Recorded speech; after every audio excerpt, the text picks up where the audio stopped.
Delicious spaghetti bolognese recipe. Hello, wonderful students. Today, we will learn how to cook a hearty and delicious spaghetti bolognese. This dish is a favorite dinner for many and is full of flavors. Let's start cooking.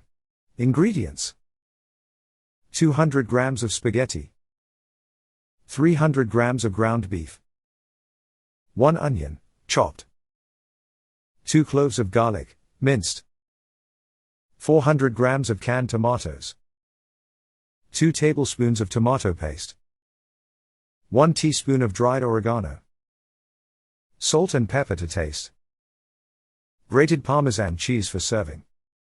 Instructions: 1. Cook the spaghetti according to the package instructions. 2. In a large pan, cook the ground beef over medium heat until browned. 3. Add the chopped onion and minced garlic to the pan and sauté until the onion is soft. 4.